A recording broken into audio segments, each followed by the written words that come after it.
Hi there, Steve Kaufman here again. This is a short, I hope, follow-up video to the one I did about learning German. There were several comments. One, and I've heard this recently, that my sound is too low. I've finally decided to try other things other than adjusting the input volume. I got rid of my Blue Snowball, which I thought was a better microphone. I'm using this Snowflake here, and it seems that the sound is louder. We'll see. There were also some comments that people would have liked to have me talk a bit more about the specifics of learning German. So I'll attempt to do that.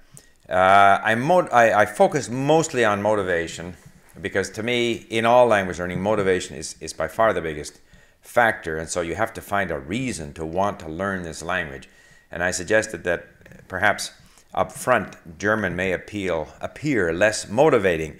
I mean, one big problem is you go to Germany and a lot of people speak English, so that's demotivating if you want to practice your German.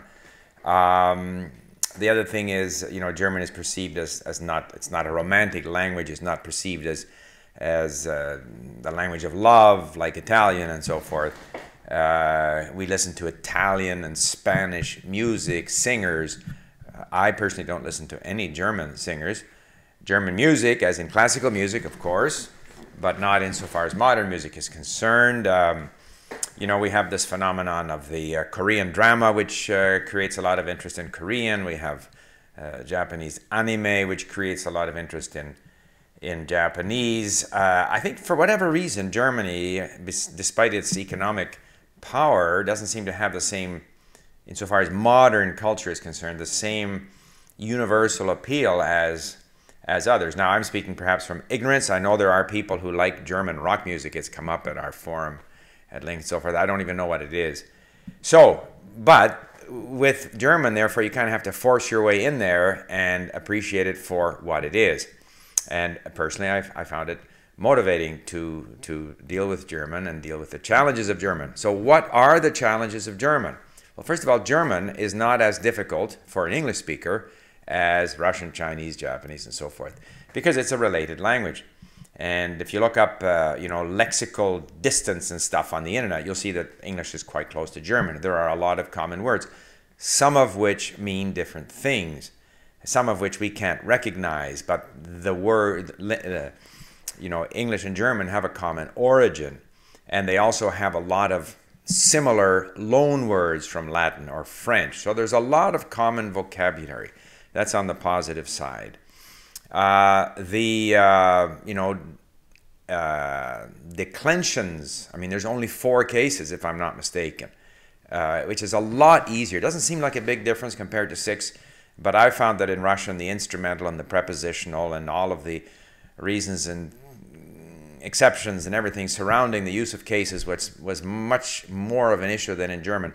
I found that in German you can almost ignore the cases. At least that's been my strategy. I'm not writing an exam. I don't need my C2 in German. I can understand perfectly well without knowing the cases.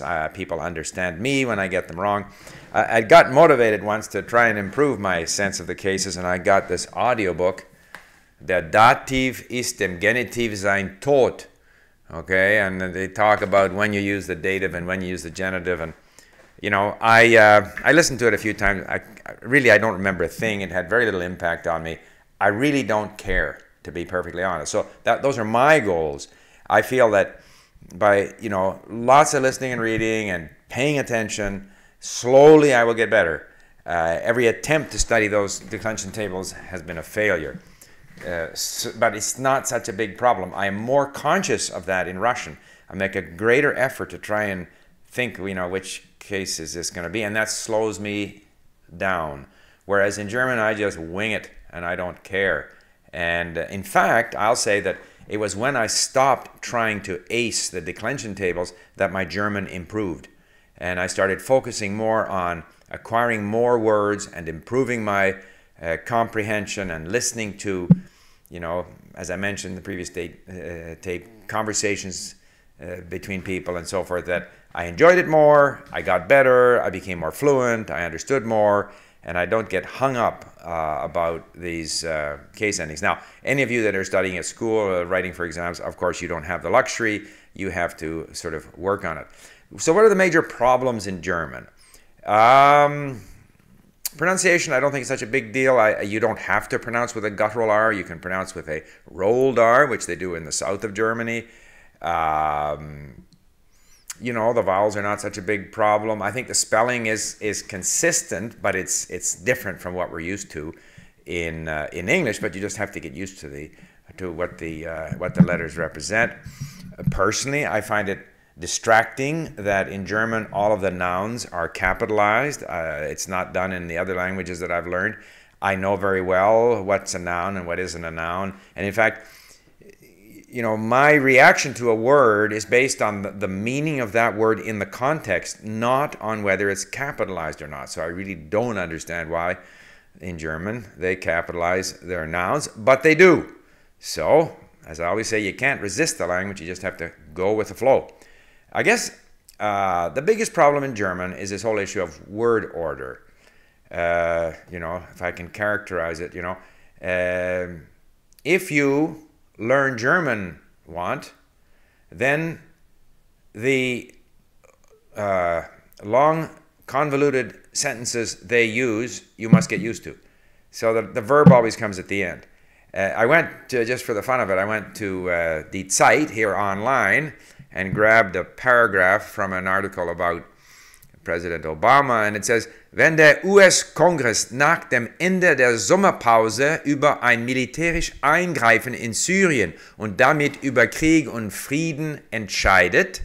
So, if, or assuming that the US Congress, after the end of the summer pause, summer break, over, but it means on the subject of a militärisch Eingreifen, a military in-grip or intervention in Syria, and with that, damit, on the subject of Krieg, war, which we all know, and Frieden, peace, entscheidet is going to decide. So, if blah, blah, blah, blah, blah, blah, blah, is going to decide. Rather, in English, we would say, if the U.S. Congress is going to make up or take a decision on blah, blah, blah, it would be first. Here it comes last. So you got to get used to that.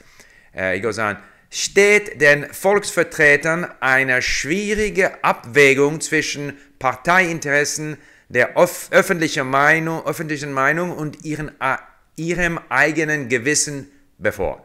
Steht before is like imminent. So you got steht here and before at the end. So those are the two things. One, that the verb will often come at the end, and two, that the verb is often divided, which part of the word, the verb at the front and part at the back. And typically, those verbs that can be divided are verbs that, you know, where the emphasis is on the first syllable. Basically, that's it. The rest of it, and so this is an issue at first, and any language, when we start learning it, reading, you know, we know the words and we kind of vaguely sense the meaning, but it's tough slogging. It seems a little foggy for us. We kind of lose our thread. And that goes on for a long time. We know the words and we kind of get a sense of the meaning, but it's not, the picture is not in sharp focus. What do? Keep reading and listening. That's all you can do. And what seems foggy at first eventually becomes easier because your brain gets used to waiting for the verb at the end, for example, gets used to the fact that these, you may have, for the first few times, you don't notice that a part of the verb is at the front and another part of the verb is at the back, but the more you read and the more you listen, the more you get used to it. And you can always occasionally refer to a grammar reference book and so forth, and that may also help you notice. But ultimately, you just have to expose yourself to enough of the language that the brain will automatically pick up the first half of the verb and patiently wait for the other half of the verb to arrive at the end of the sentence. And that's really the only major difficulty in German. German, to my mind, is not that difficult a language to learn. And I would particularly recommend that we don't get too hung up, unless you have to write the C2 exam, don't get too hung up about the declensions. If you totally focus on the declensions, on this one specific aspect of the language and don't get involved in more of the vocabulary and more of the language and exposing yourself to it and just talking without worrying about it, I think your progress will be impeded. So there you have it, a follow-up video. I did go 10 minutes. Okay, thanks for listening. Bye for now.